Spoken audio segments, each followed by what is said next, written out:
Welcome to Malcom Reed's How to BBQ Right, a podcast where we talk about barbecue, share recipes, and discuss all things delicious. And now, here's your host, Malcom and Rachelle Reed. Hey, welcome back to the How to BBQ Right Podcast. I'm your host, Malcom Reed, joined by my lovely, talented, fresh from the beach, tan and everything, wife, Miss Southern Shell. Shell, was your girls trip fun? It was a blast. Well, me and Michael had a great time playing ball all weekend. Yeah. He had a little buddy that hung out with us, and I'm guessing I had a better weekend than you. hey, you know, kids, man, they're great. We spent our time at the ballpark. He won some ball games, and Yeah. good. He's having a good time playing baseball this summer. He is. We've been busy this week because it seems like we've been to the ball field three or four times this week. And then they got a tournament coming up next week. It's going to knock me out of a contest. Mark Lambert just added. I don't know when they announced it. I just saw it maybe a week or so ago. But they're having a big contest out of his place in Bahia. A state contest? SCA state contest. Yeah. Are they doing like a rib cook-off and a steak contest? No, I think it's I want to say it's cocktail. Cocktail Ooh, and ribs. Yeah, it's two solo cups. You turn in one cup for the drink that you're judged on, and one cup's kind of your presentation cup. Yeah, but it has to be solo. Yeah, it has to be a solo cup. Ooh, That's all that. I want to enter that one.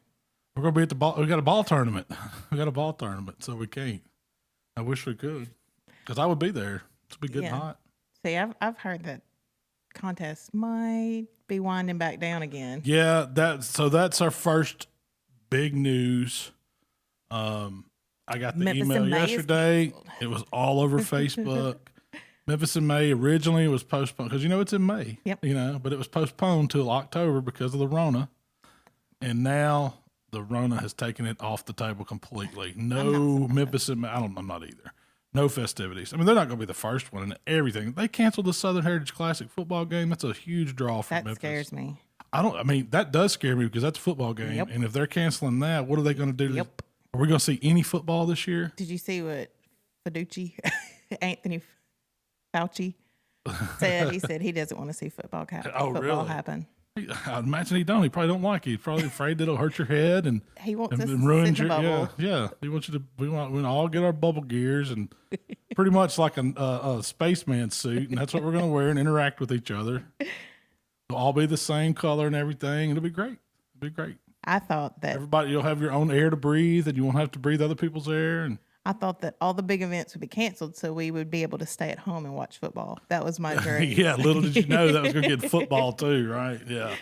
Well, that makes me sad. It really makes me sad. What am I going to do about fantasy football? Am I going to play pretend? I guess we'll have to do fantasy Madden football and simulate the games. I'm going to get Michael to make me a season. We're going to simulate it, but I'm going to have to work. Y'all can play. I'm going to have to Make work in your my own fantasy teams stats. and play each other. Yeah, that would be fun. Hey, it'd be something maybe to do. maybe we might have to start. If you can't watch football, we're going to have to start live streaming Madden games. So we get fiber internet coming. Yeah, we can do that, and I get people to watch them on YouTube, and you'll just have to watch these simulated games. We're not going to play. It's not going to be like player versus player. We're just going to watch a computer simulated game, play for play. you get to set your own team though. You get to set your own team, and then no, you don't get to set the team. We're just taking the roster, whatever Madden roster comes out. I guess they're going to have a new Madden game this year. I don't know. They always do, but this is going to be a special Rona edition Madden. So you pick like the Cowboys, and you go straight roster, is what you're saying? No, I'm going to simulate the whole week, every game of the week, just like it's a regular. So you're going to set a whole NFL schedule. Yeah, simulate 16 games. We'll do them. You can do them on Monday night. You can do them several on Sunday night game, and then just stream it. This is the simulated game. This is our sports for the week. Simulated game of the week. Yeah, simulated game of the week. Might be a new thing. It's our fantasy football. Yeah, it's our fantasy double fantasy football. Double fantasy football. And we'll do like an ESPN broadcast of it. I've got new This stuff. is a great idea. New stuff I'm loving jumped this. in my mind. It would totally be tongue in cheek. Like, it'd be like what's after Ocho? You need commentary though. Who's going to provide the commentary? You can't go Madden. You need you commentating. I'm going to do me as Harry Carey reincarnated. I'm going to break the wig back out, the shirt, the whiskey, It's good. Malcom went as Harry Carey for Halloween one year. It's been some years ago. Oh, we were just starting dating. I had the head bob and everything. Oh, I'd have to work on my head bob. You were leaning in hard. I'd have to work on my head bob to get it back.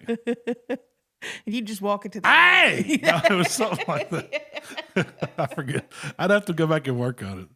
It's something you got to channel. You can't just pull that out. You channeled it all night. And we were very new dating, and I'm like, do I really want to date this guy? I think it's so the more I drank. Yeah. The worse it got. The more Harry came through me. I was like, what do they call it? A conduit. Hey, I also did Walter from Yes. That was a good one too. I channeled him. We have a friend nicknamed Big Easy. He kind of looks like the Big Lebowski, so he went as the Big Lebowski, and Malcom went as Walter, and it was great. Walter Sochek. I gotta find that picture. Yeah, it was a good one. That was fun. Man, we gotta do a Halloween party. I've been begging you to let me do a Halloween party for years. We might have to this year. It might be the only event in October. So with Memphis in May being canceled and the potential for all these big events, I'm seeing some smaller stuff, but I'm just waiting on them to start canceling. I mean, because we still have a pretty big event scheduled for Montgomery, Alabama. When? October? Yeah, it's in the middle of October, and it got moved because it was supposed to have been in June, so they postponed it. And I don't know if they're going to cancel it or not because what would concern me if I was having an event, if somebody was to get sick or an outbreak was to happen, who's taking the blame for that? And what's that going to do? Not only to your business, but if you've brought in sponsors, and I think that's really what people are thinking. I think so too. People don't want to be associated with something just because of the risk. Yeah, the outbreak of the Rona happened at this event that you were the title sponsor of. Yeah. You know what kind of bad news that would be if it's, how our news cycle hits. Mm-hmm. It would be all over the place. And I thought about Memphis in May. They have to take out a lot of insurance. I don't know who's going to insure that, Yeah, I don't know. Man, that's why how much money is lost just from the revenue. I mean, not just from us paying as teams Millions. And tickets, but I'm talking about for what it's doing for the hotels, restaurants, bars, the whole thing. It's just crazy amounts of money. You can't just really imagine it. I mean, that's wild. But I'm sad because I really was hoping we would get to cook Memphis in May and some of these other events. So we'll see. This may be today we're going to talk about leading up to cooking a contest because that's what I've got. I'm finally getting to break in my trailer. And so we've got that's why we've been so busy this week. You've been getting ready for a contest. Yeah. And I forgot how much work it was. And you're getting a new trailer ready. Yeah. So this is going to be my inaugural cook on the new barbecue trailer that we hyped up and I got last February and I hadn't seen or been in. Actually, I've been in it this week some because we've been taking supplies and stuff. But it's going to be it's actually kind of a dual event because tonight we're recording this. It's today, Friday, and the steak cook-off is tonight. The SCA steak. I think there's going to be about 50 teams each way. 50 steaks and then 50 barbecue for tomorrow. Tomorrow's going to be KCBS. Big contest. And I'm hearing, I don't know if this is true or not, because you hear so many rumors, but this may be the last KCBS for a while in our area. I mean, everybody's saying that they're going to all get postponed. So I wouldn't be surprised Monday if you don't hear something, or I don't know. You didn't hear it from me, but I'm just hearing rumors. Yeah, this is nothing official. We're just gossiping. Yeah, I'm just saying what I've heard. What has fell down way down to me. And I don't have any pull, but that's what I'm hearing. So I mean, we don't have any plans for anything else other than that the big cook in Montgomery. Yeah, I wonder if the steaks will start canceling too. See, I don't know. I mean, they've been going pretty strong. So I wanted to talk about that. They sent out an email yesterday. We've got 2 entries in. Waylon's going to cook, and then I signed up, but I'm letting Michael cook. So he's liking it. He loves cooking SCA, so he's going to cook that. But they sent out an email with the protocols of how they're, oh yeah, Rona protocols. So this is for the steak. Yeah. Right? So normally, everybody gets there. You have a cook's meeting. You pull your number out of, usually a chip or something out of a bag, and everybody lines up. But now since we're having to social distance, you have to wear a mask. I can't remember if they said you had to have gloves or not, but I do remember before you pull your chip out of the bag that you've got to sanitize your hands. You've got to, of course, stay 6 foot away from people, but it's all going to be, you've got to have on that PPE gear just to go select your steaks and do that. And imagine they'll do like what's the PPE? gloves, mask, whatever, you Yeah. know, personal protective equipment. Isn't that what it stands for? Or I didn't know that was okay.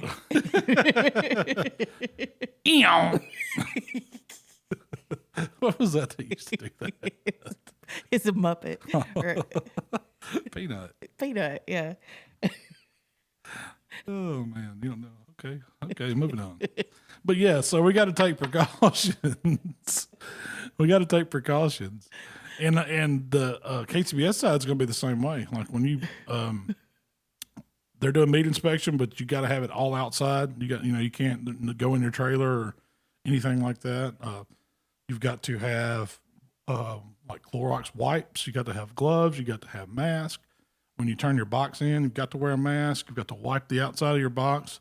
I don't believe, typically when you turn into KCBS or SCA, you open up your box at the table. They're not doing any of that because they don't want anything to get contaminated. And this is just from the cooks or our standpoint. Yeah. I don't know what they're doing on the judging side. I hadn't seen any of that. But those people are indoor. So they've really got a social distance. Wow. I don't know how they're going to, most of the time they're First time you're at a crammed in table, there. you're passing food around, everybody's getting out of it. 6 deep on a 6 foot table. It is 6 foot. You got 5 on one. Yeah. So you're cramming as many people in the protective zone as you can. How are they doing? I don't know. And maybe that's why some of these are canceling, man. I mean, I could see it. Yeah. I think it's the fear. They don't want to be the ones to get somebody sick. Yeah. I just want to cook. I mean, that's been our thing. Yeah. In this process, the steak selection and the cooks meeting is kind of a long process, and it can get tedious, especially when you have a lot of teams. You throw all these monkey wrenches in there. Oh, yeah. It's really going to complicate things and make it a lot longer.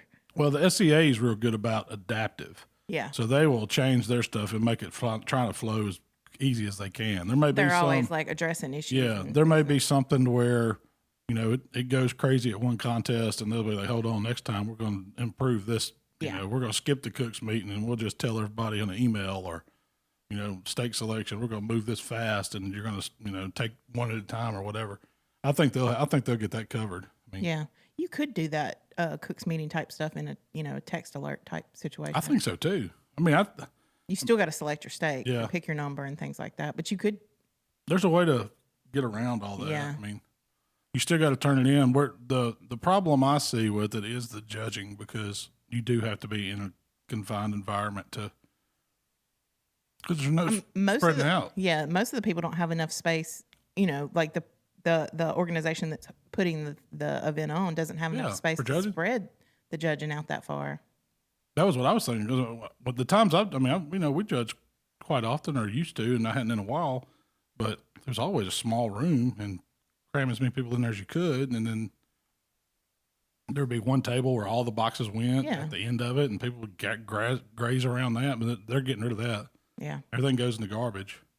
I mean, you're rubbing elbows with people you don't know. I'm surprised they don't make us turn in like individual clamshells, like one piece of chicken. You turn in one 6 rib, clamshells, 6 clamshells, little ones. So they're not getting in the same one.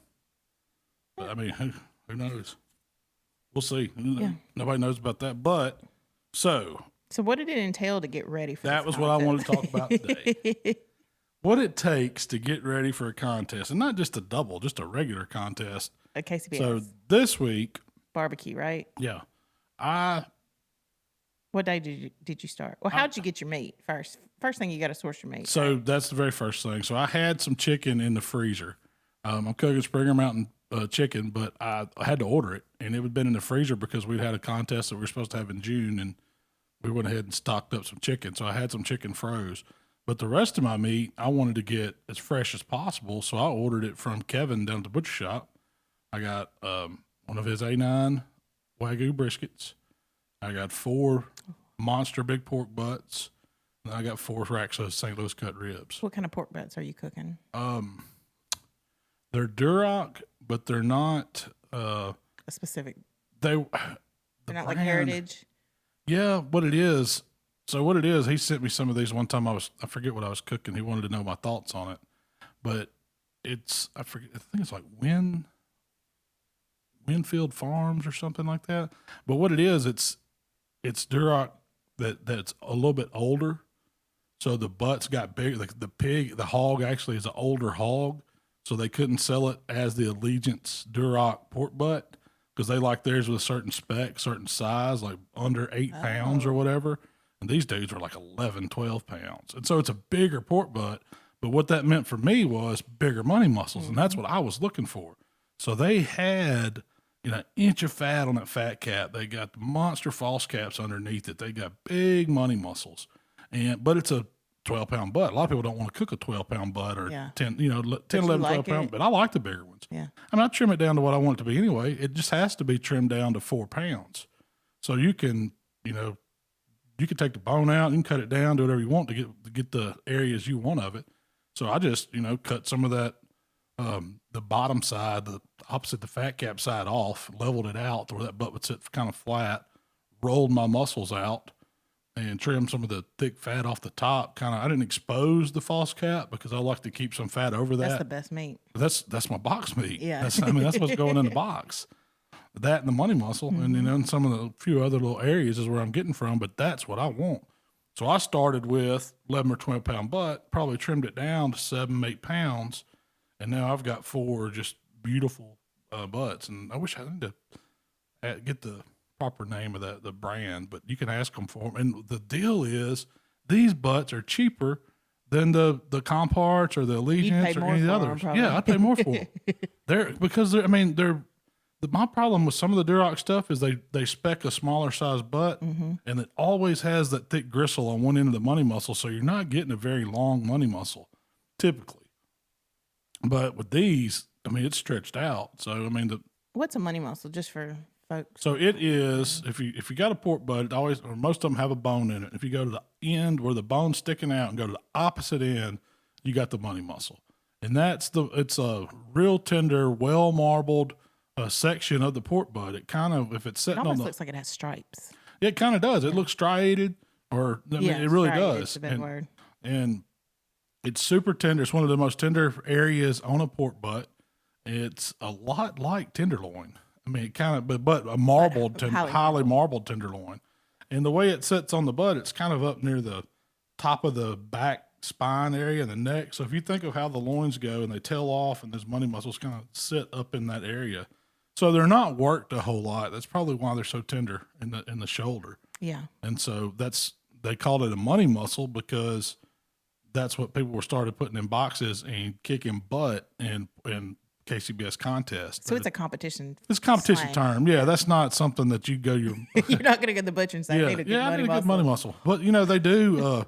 They use a lot of time that's used for like copa, like making charcuterie style meats. That's one cut that they'll take roll that out of a shoulder and cure it. They hang them up. They season them and hang them up. Really good. You can see it if you go to the deli and you look for copa. It's sliced and it looks just like the money muscle. And if you see the whole thing, you'll know it because it's about the same size. Yeah.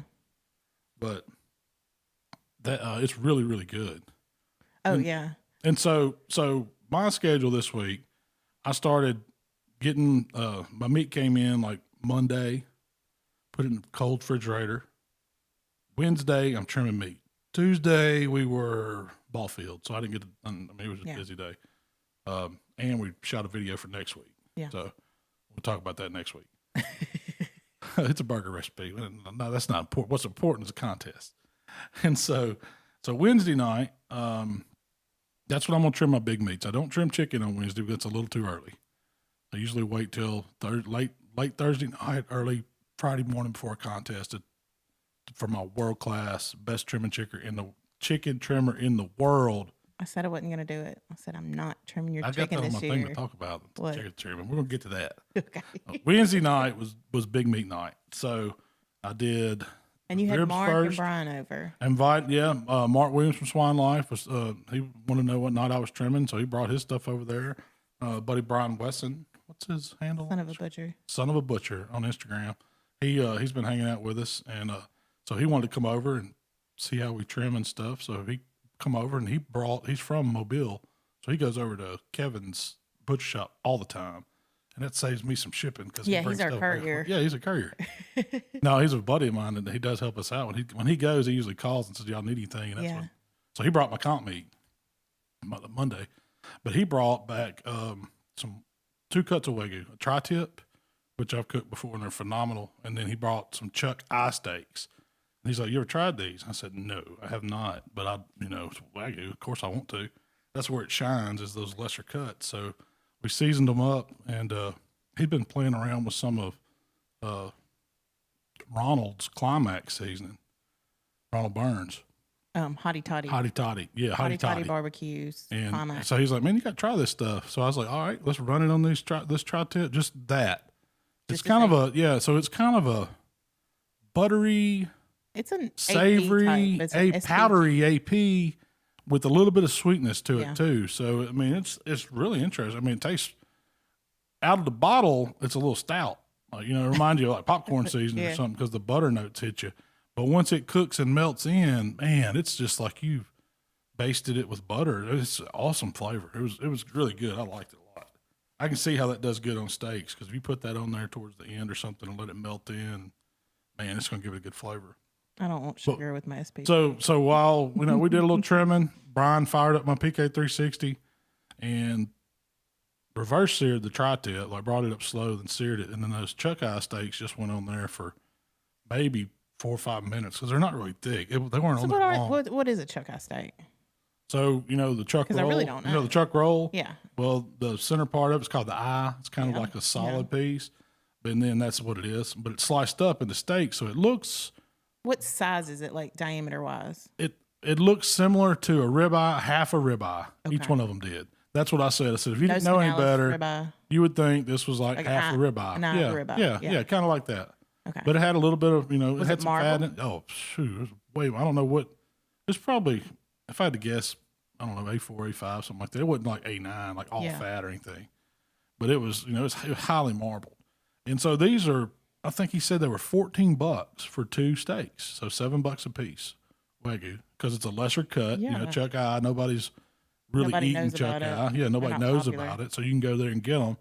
And this steak was as tender as a fillet and tastes like a ribeye, and it blew the tri-tip out of the water. And the tri-tip, it's probably a $30 tri-tip, Wagyu tri-tip. I think that's what he sells. It was on the package. Good tri-tip, real good. I mean, some of the best tri-tip you can get, I think.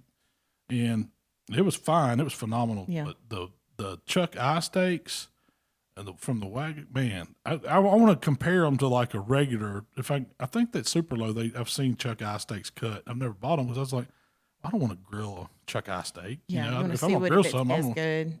Yeah, I'm gonna compare it and go back and see if it's even, because it might be something I'm overlooking. Yeah, and that's that's a lot of things about beef cuts. If you've never had them or don't know, there's some great ones out there. But I would highly recommend trying the Wagyu chuck eyes from the Butcher Shoppe. If you see those, grab them, because they will blow you away. I came in. I had to take Michael to baseball practice, so I came in after y'all had cooked it and y'all were about to slice it. So I don't even think I saw it cooked. You already might have had it sliced. And like you said, the tri-tip was good. It was. I love the flavor of a tri-tip. It's beefy. Yeah. It really is. It's different than most other cuts, but it's really, really good. And but it's a little tough because it's a tri-tip, Yeah. Even the Wagyus, it's just has a little chewiness to it. Yeah.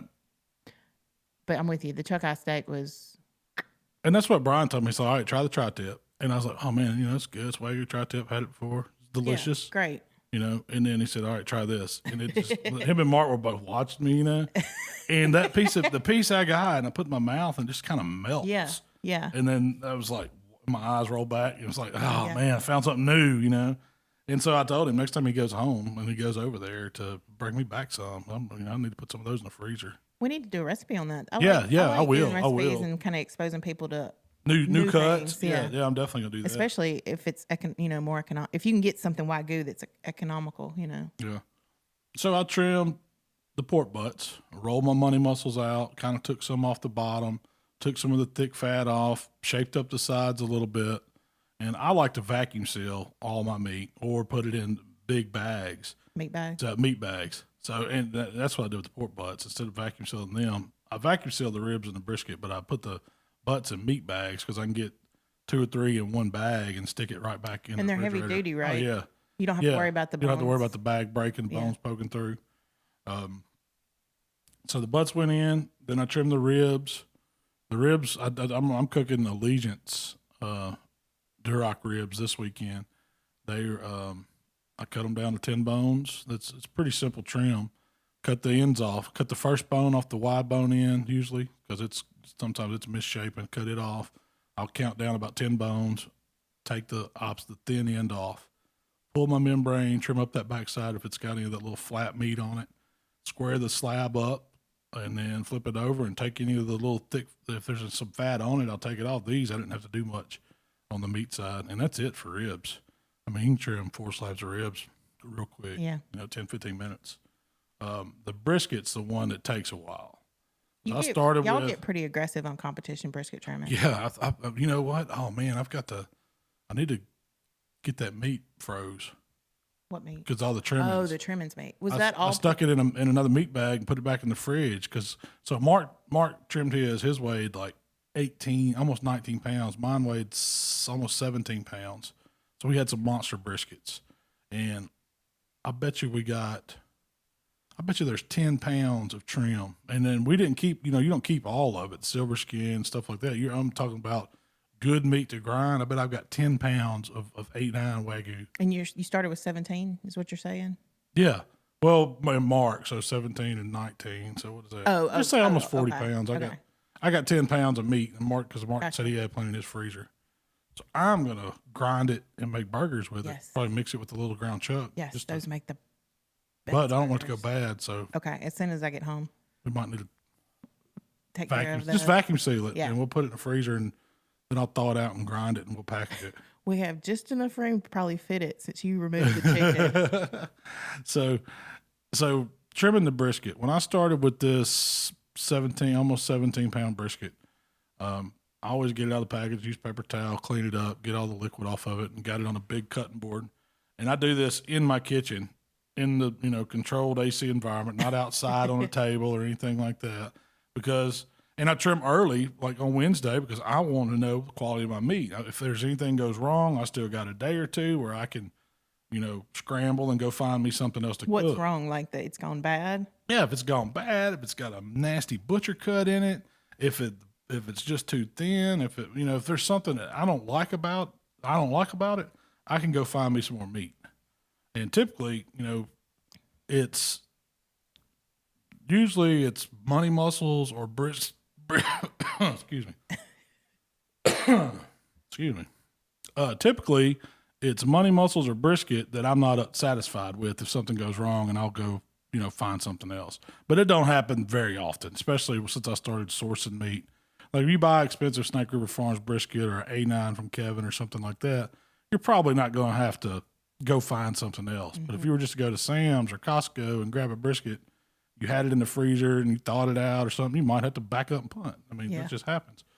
So that's why I trim early. And so when I get to cutting that brisket, the first thing I do is kind of separate the thick area of fat from the flat and the point, and I completely separate them. And all the way off. I'm really careful. I'm trimming my flat off. And so I start with that thick vein that kind of separates them, and I use my hands first and kind of pull it apart. And then I get my knife and I keep it closer to the point and kind of angling down with the flat, because I do not want to mess up that flat. That is the piece. If I screw the point up, it's no big deal. I mean, butter ends don't have to go in the box, but I do not want to mess my flat up. So I keep my knife flat and I keep it angled up against the point and take it down and take that whole flat off. And then I usually put the point to the side and work on the flat first. Then I will go to the thin edge, usually the far thin end, and square that off. And then I'll get my box size and I'll take my sides down. That gives me my true shape of my brisket. And so that's great meat, but it's thin, it's too wide for the box, and I don't want to cook it like that because I don't want to have to cut the edges off. I want that bark all the way around my brisket when I put it in a box. So I trim it to box size when I'm trimming. And so I keep the trim. That's our grind. And then when I get that done, I'll flip it over to the fat side, and that's when I can clean up that. And I like to keep not necessarily a 1/4 inch of fat on the flat, but some fat, because that fat's kind of insurance to me. The way I cook it, I cook it fat down. And I think people like a little fat. I think a little bit, yeah. We don't trim it up. We leave a trace of fat because I think a good brisket slice, it's got bark all the way around. It's got a little smoke ring, not too deep, and then perfectly cooked, pull apart with a little trace of fat on bottom. To me, that's ideal. That's a 9 brisket. Yeah. To me, if I'm eating brisket, that's what I want. So once I get the bottom fat to where I want it, I'll flip it back over and take my time and get the sinew and all the little silver skin pieces and fat pieces off the top of the flat, because that's the money side of the flat. That's where you're gonna make your bark. And if you leave some of that stuff and it don't render, it'll crack up and it can make it real ugly on top. It'll take the bark off. Yeah, it'll take the bark off sometimes. So you really want to take the time and get as much of it off as possible. Now you could trim on a brisket all day, or I can. I always see something, But once I get the flat done, I move on to the point. And it's more about taking fat off because it is marbled through and through. And if you've ever seen this Wagyu weigh-9, it's crazy marbled. I mean, it's all through it. So you don't need any of the excess on it. So I remove every bit of outer fat, and it takes it down to a piece that looks about like a steak. I usually square it up, and it's like looks like a little rectangle of a steak. It looks like a skirt steak or a flat iron, yeah. Kind of, but just massively marbled, and you can see the cross cut in it. And once I get that done, I put them in a vacuum seal bag and suck them down tight and stick it back in the cold fridge, and it's ready to go in the ice chest on contest day. And so the brisket process is trimming in about an hour. That's the ghost. I heard that door. Sorry. Hey, buddy. But so that's brisket. I mean, it's not super difficult. But then we get to where you bring in the master. Oh God! And this is usually on Thursday night. This is sucking up.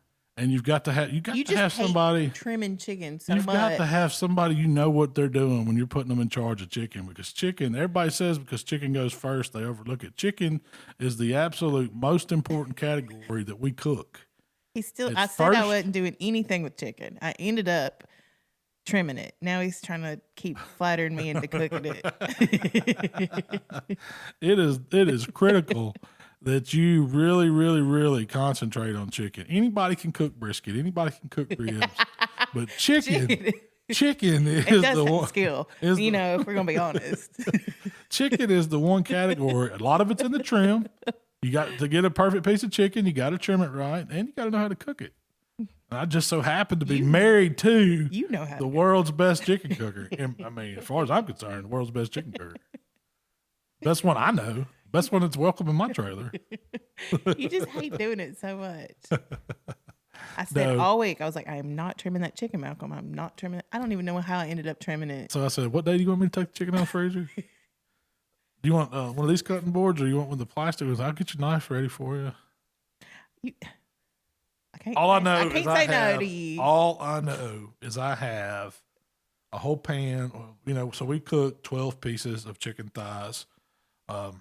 And I have a pan vacuum sealed of beautiful, beautiful chicken. And then when I it's already got a call. They already got killer hogs in the top 10 on chicken. And then when I said, okay, I'm going to trim it, but I'm not going to scrape the skin. And as soon as I got into it, I had to scrape the skin. So I walked through my brisket trim.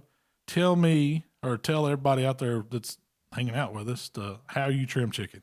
You get a thigh. First off, bone in, skin on, thigh. Yeah. And we have used commodity, just regular supermarkets. That used to be my go-to.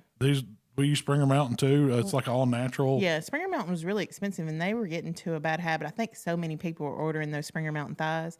You'd get like one monster chicken thigh, and then you get 3 little chicken thighs because they would come in a 4-pack. You'd have to end up buying 40 of them. Yeah, to get 12. Because the key to cooking chicken is they all have to really be. You want them to cook evenly at the same rate, so they all kind of need to be the same size.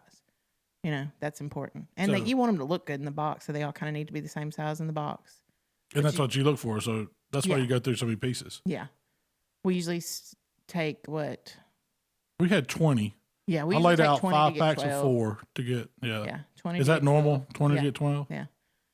That when we buy the 2 big packs at Kroger, it's something around there. Yeah, it might be a little more than 20, but yeah. But you flip it over, you remove skin down. Yeah, skin down, bone up.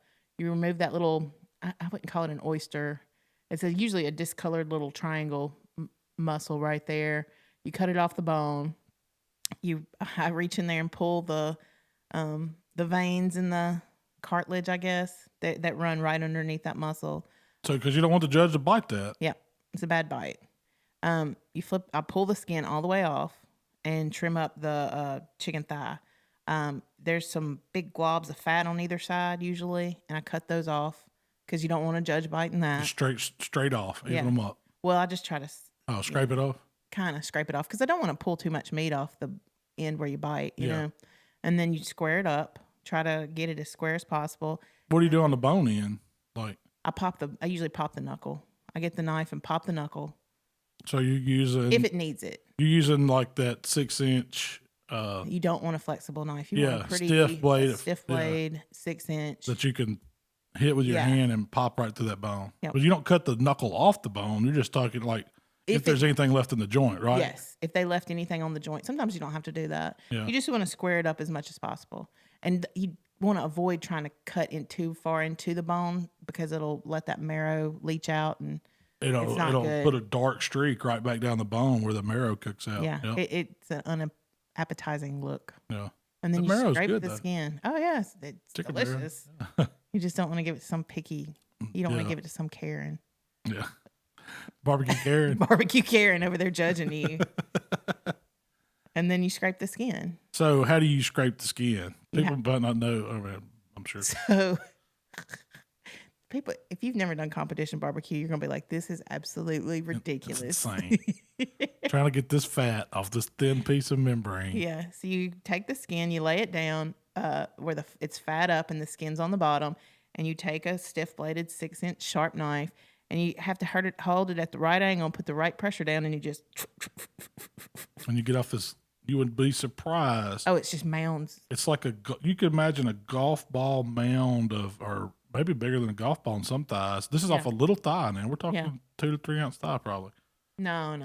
It's like 6 ounces. Oh, it's a 6 ounce thigh? Yeah, okay. I shoot for 6 ounce at the end of weight. 5.5 to 6.5. And so how much fat? You probably get a couple ounces of fat. I'd say a golf ball size. Yeah, a mound of just chicken fat. But it doesn't weigh much. It's just. So the reason why you need an expert to take this fat off is because it will make the skin rubbery. And removing that fat creates bite through chicken skin after we cook it. It basically is like, by the time I get done scraping it, it's like a little thin piece of tissue that you just lay over on the meat, and as it cooks, it just sticks to it. It just adheres to it. So when you do bite it, once it's cooked and you bite it, it just melts away. It can't help, but it can't help but tear. It can't help but bite through. Off. Yeah, it's not going to pull off in one piece. And is there anything else you do? No, that's about it. But I do shoot. I didn't weigh them last night because I was like, I'm not weighing them. At the very least, I'm not weighing.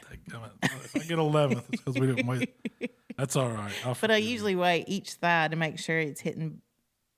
I'm looking for the most, the most. If I can get 12 pieces, they're as close as possible in size. Yeah. You know? And if I've got to 6, as close to 6. 6 is the perfect ounce. 5.5 to 6.5 is my range, but the closer I can get to 6, that's fine. And if something's a little over, I might trim a little extra, because I want them to cook evenly and at the same rate. So once Rachelle gets this chicken perfectly trimmed, they look like little pillows. Yeah, and they all look the same. They're all going to cook the same. We put them back in a little aluminum half pan. Line them up. You can get 12 of them in there. It's like 3 rows of 4. Yep. Stacked tight. And so what that does is keeps that skin from wanting to draw up even more. That's why we stack them in there like that. Because if you spread them out, you just put 9 pieces, they're going to flatten out. The skin can draw up. That's where you get the little postage stamp look. But having them stacked 12 in that pan keeps them tight. Yeah.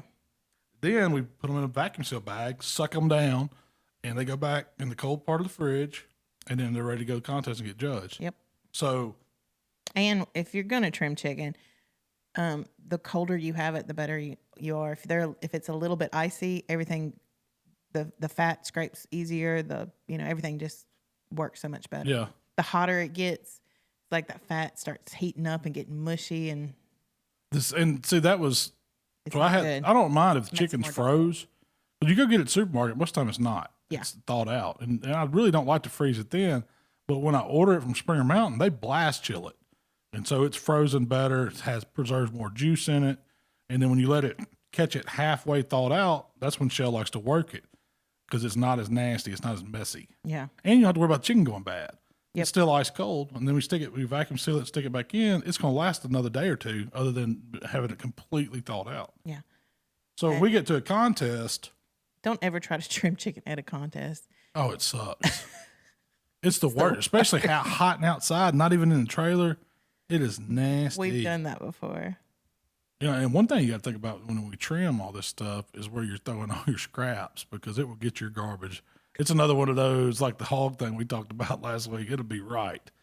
So I try to, if I can. There's been a contest where we were in a hurry. This is at our old house, which is really small. It was a really small house. Exactly what you're fixing to tell. We were in a hurry and we packed up and we left. I'm sure I woke up Friday morning and trimmed chicken that morning. Yeah. We were in a rush and we got out and then we spent the night and come back. I don't even know if we came back Saturday night. It might have been Sunday morning by the time we got back, depending on how far we were traveling. But we walked in the door and it was like death. It was. And there it sit when we turned the corner to the kitchen, the garbage can. It just kept getting stronger the closer you got to the garbage can. Oh, man. I can't take it. We left chicken trimmings. Just in the garbage can now, but it was a lie. Man, it was nasty. So you can imagine what it's doing outside in your trash bin, waiting on trash day. So what I'd like to do is put it all back in a zip. Like I get those 2.5 gallon bags, and anything that's real scrap, like going to the trash, I'll put in that, close that up, stick it in the freezer and freeze it, and make sure you label it, because that's a bad thing, throwing out scraps thinking you're going to cook something. Make sure you put on there trash. But that way on trash day, you can go get it that morning, throw it in there, and it don't mess your trash up. That's just, what do they call that? Pro tip. That's for people that have room in their freezer. Yeah, that's for people that have room in their freezer now. Yeah, of course we don't. I mean, you can put it in the fridge, keep it Ziplocked up down in the drawer, and then throw it away on trash day too. But if you just go throwing it out there, say your trash runs on Tuesday and you trim on Wednesday, you got a pretty good stretch where you're fixing to attract all the flies in the world. There's no telling what kind of critters. Dogs. Yeah. Don't let your trash get knocked over by a strong wind. Oh, dear. Oh, man. Oh, and having to pick it up. Yeah, it's happened. I do another story. I used to take it to the contest and throw it away first thing. That's what I was going to say. I would travel with my trash bag, and after the meat inspection, we got our trash receptacles. That's the first thing I put in it. Was my trims from home, just to get them. Oh, I don't want to deal with them. I mean, everybody's throwing meat. And, everybody's throwing scraps. It ain't like it's nothing bad. They're dealing with it. Yeah, I didn't let it set out for 3 days and throw it in there. It's been, There was one contest we went to, and we threw it into a trash can, and it was kind of a half full trash can. And then I guess it was a bum came through and was looking for cans. Oh, he was digging through it. Oh man. Well, I just remember Waylon going. But he just kept watching him. But like had to watch. But so I was going to talk a little bit about my procedures on what I'm going to cook. I mean, is that okay with you? Yeah, I did want to talk to you about how you got the new trailer ready. Everything it took to get your new trailer ready. So Jamie helped me out a lot with that. We had to fire up the new pit because I'm not, I had to make sure everything's working with the pit. I wanted to get some smoke in it, wanted to get some seasoning on it. Didn't cook anything. We just fired it and ran it. We ran, he tested all the water system in it because it's got 3 separate hold tanks. He wanted to make sure nothing was leaking. We got the shower working, and so we've got one of these on-demand water heaters in it instead of like the old traditional like we had in our old trailer. Yeah. Where you can set the temp and it gives you hot water. And he said that was a challenge because he was going by the manual, and the manual was completely wrong. He said he ended up he's like, man, we got problems. This thing don't work. But he said he watched a YouTube video in it, and imagine that. And he saw how to do it because you had to blend the water just right and you had to turn it. But he said that water. Do you have to do that each time? No. It's just set. Yeah. So you can dial it in. Like right now he's got it like on 80 and you could dial it up. But he said, I think it goes to 130. But he said, he put a thing on it. He said it had to be 180 degrees. He said it'll hurt you. Like it will put you it'll burn your skin. It gets so hot. So he told me if you're taking a shower or anything, you got to be real careful with it.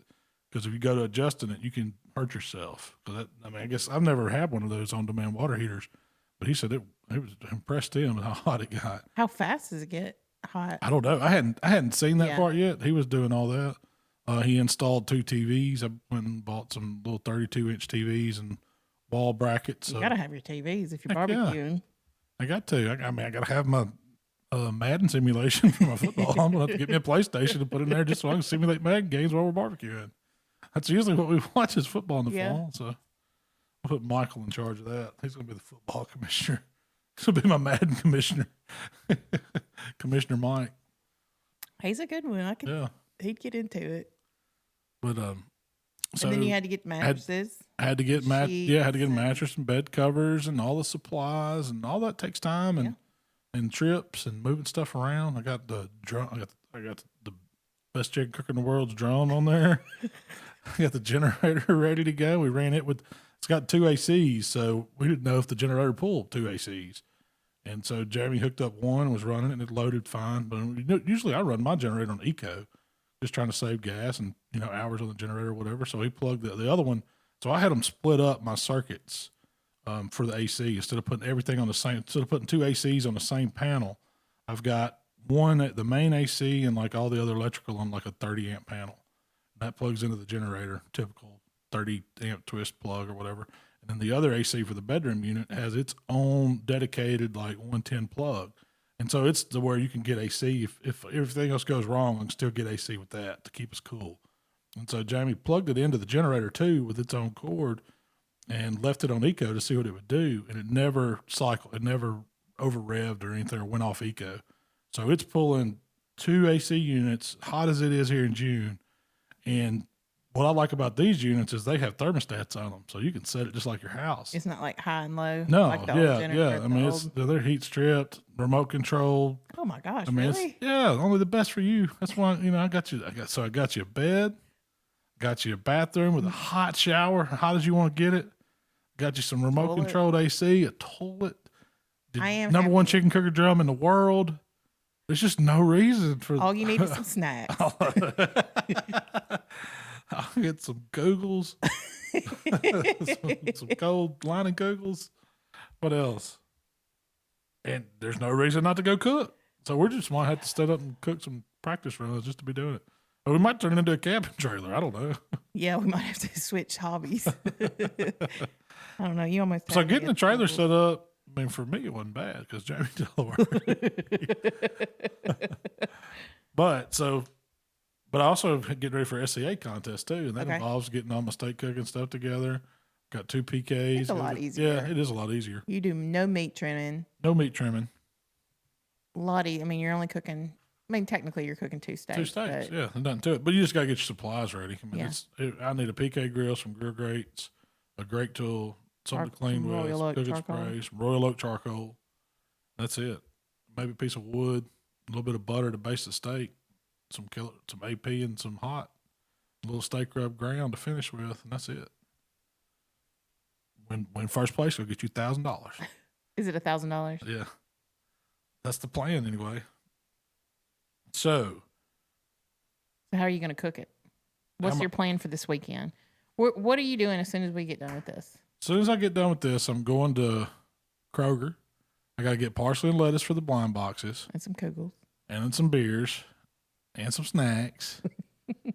And Michael some drinks. And I'm going to get him and get the steak grills loaded in the back of the truck and the rest of the stuff at the house.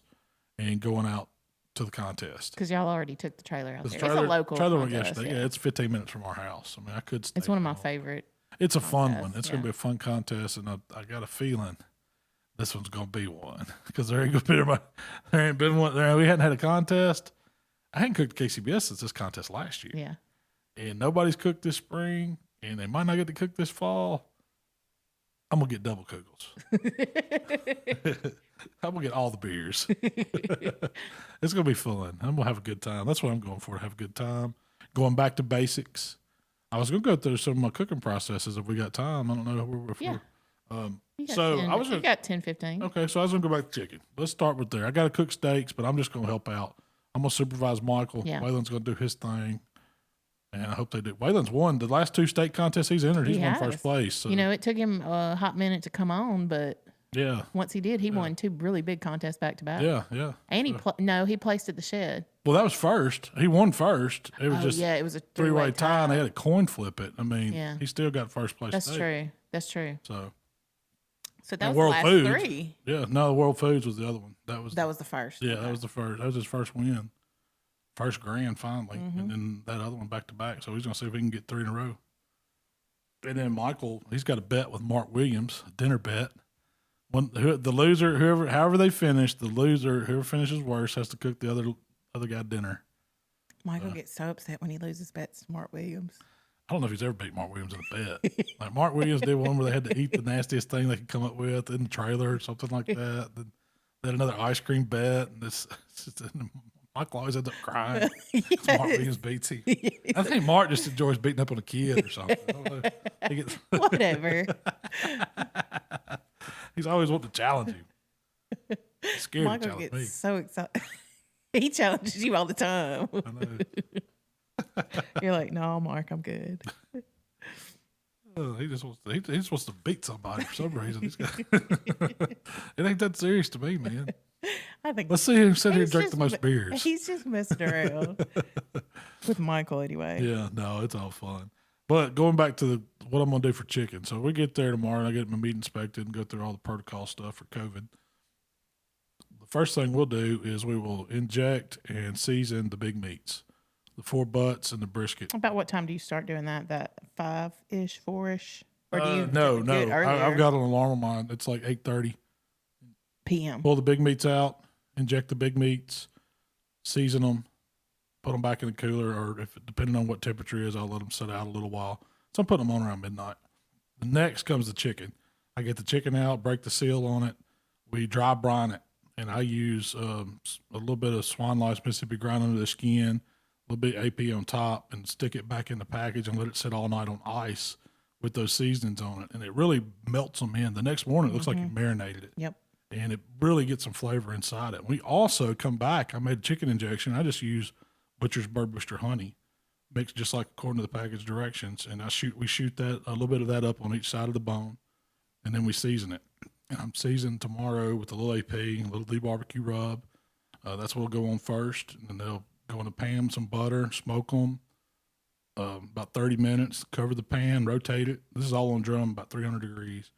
About 45 more minutes, I should be there internally. I'm probing them. I want them to be 190, 195, right in that range. You want that. So then I pull them out, get them out of the butter, retrim them because there's usually some hangers, a little bit of skin or whatever, and make them look good. Just a pair of scissors usually. Pop, anything that's hanging. Put a little bit more seasoning on them, stick them on The one of barbecue rub's the best. I usually put them on a chicken rack at that point, stick them back on the pit, 5 minutes. And then I got my sauce warming up, and my sauce is as easy as it gets. 50-50 the barbecue sauce and vinegar sauce. And that's what I'm rolling this weekend. I'm gonna warm it up slightly. I don't want it boiling or anything, but I want it warm. I still want to be able to put my finger in it if you want it warm. Yeah. Because you want it to stick to the chicken. If you get it too warm, it's too thin, it'll just run off. Yep. But you don't want it cold either because it'll be clumpy. So I'll use a little hot eye and just warm that sauce up, and then we dunk each piece and set it back on the rack, and usually about 10 minutes. 10 minutes, and if we have time, we'll double dip it, depending on how it's looking, if it's needing. And then we'll pull them out. You got to make your box. We use a green leaf lettuce box with a trim of parsley around the edge for chicken, and then we taste a piece.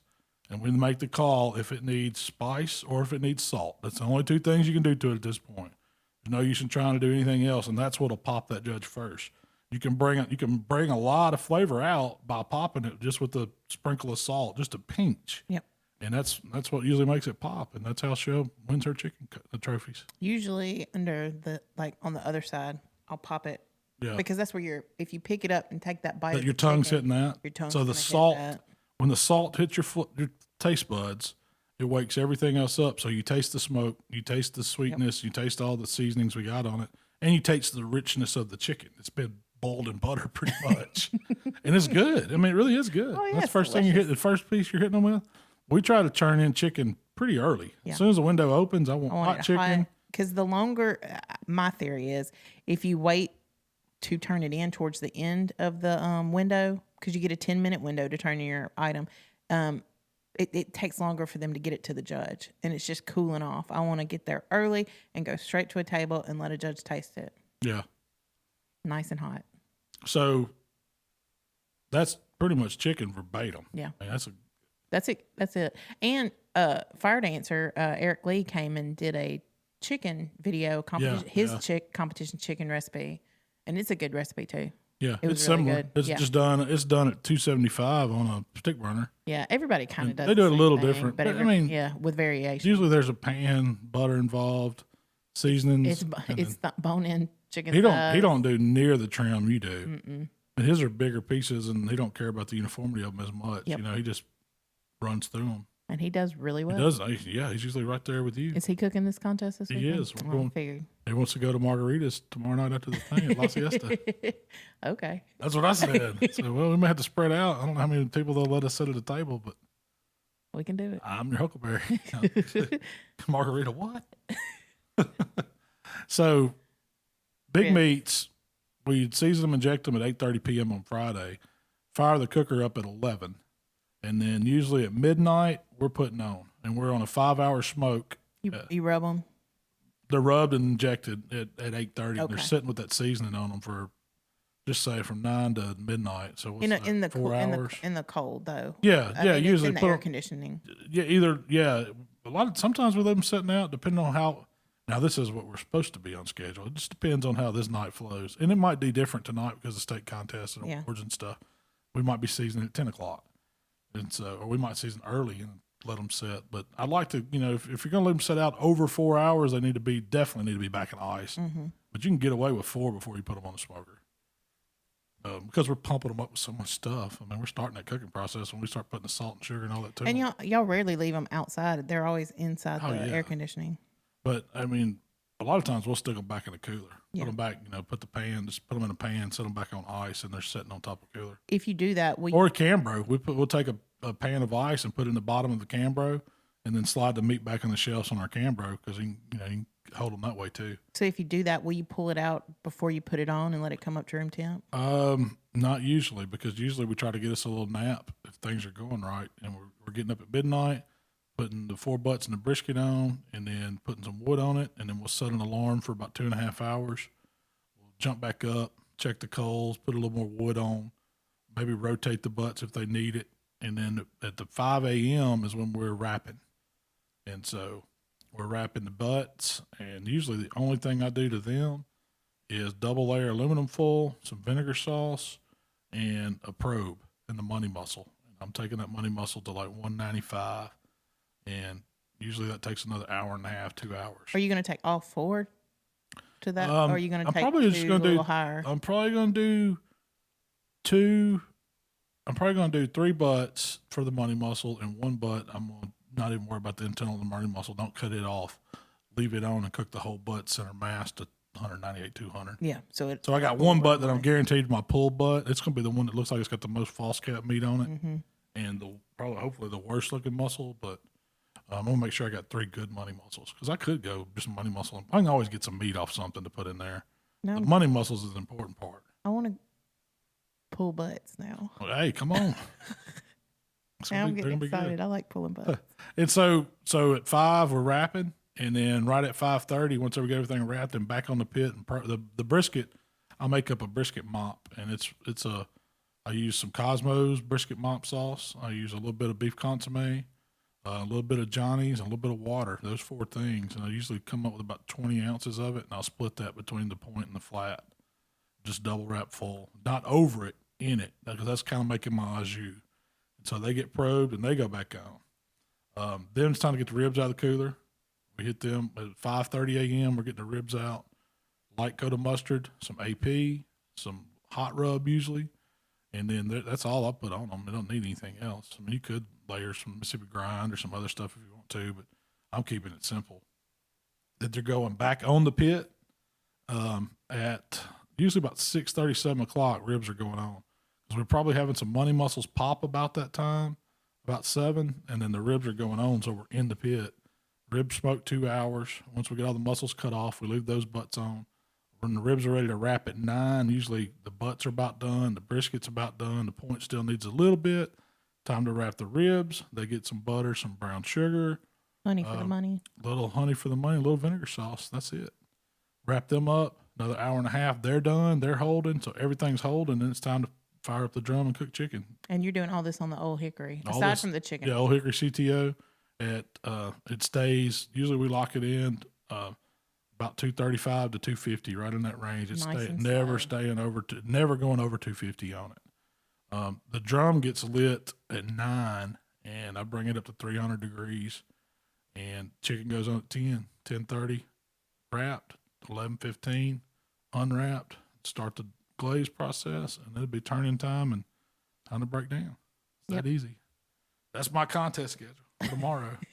And I know all this verbatim because I just went over it all last night and wrote it all down and put alarms in my phone and got my notes back out. And I'm ready.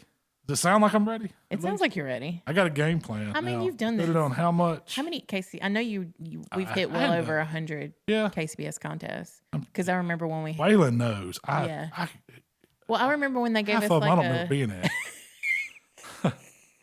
I remember when they gave us like 100 pin. Like if you cook 100 KCBS contests, they give you a little pin. Can you imagine there's some guys out there do that in 2 years? I know. Like, it took us 10 years. Yeah. Hey, I bet we're at 150. Bet you we had more fun. I did. But that's it. So, hey, I'm ready to go cook. Let's hit it. What else we got today, Shay? You got any other questions or anything we can talk about? No. Next week we'll give an update of how the contest went. Definitely update on the contest. We'll have a new burger recipe to talk about. Yep. I'm going to work on a recipe for 4th of July, probably doing some new rib recipe. We're going up to Illinois to see I'm planning on trying out my new barbecue guru they sent me too. I'm probably going to run that on the drum. That has been sitting on my dining room table for 2 weeks. I hadn't cooked anything. It's been vacation time. Yeah, Baseball kicked back up and stuff. I got excuses. But I'm gonna do that. I'm gonna use it on the video, and I'll probably do a little review video too, just tell you what I thought about it and stuff like that. And I've got a couple ideas for some more delicious dinners. We just gotta. You had a really good one about a shrimp pasta dinner. Yes, I'm gonna do that. I don't know if I'll get to it next week though. I got to do that though. Yes. I know that's gonna be good. I think it'll be easy. While you were out of town, I was cooking that shrimp, and that's where I was like, man, this will make a delicious dinner this way. So, king crawl shrimp pasta. King crawl shrimp pasta. That's good. And I like the idea of this is something you could do in a condo. It'd be like shrimp fettuccine or something like that, or shrimp linguine, or you could do it in a condo in the condo grill. Yeah, exactly. But when you're on vacation at the beach. Where can they find us, Shell? If you'd like to connect with Malcom, it's HowToBBQRight on Facebook, Instagram, Twitter, and of course YouTube. If you'd like to connect with me, it's Miss Southern Shell on Instagram. Thank y'all for hanging out with us today. Wish us some luck at the contest this weekend, and have a good weekend. We'll do it again next week. We gone.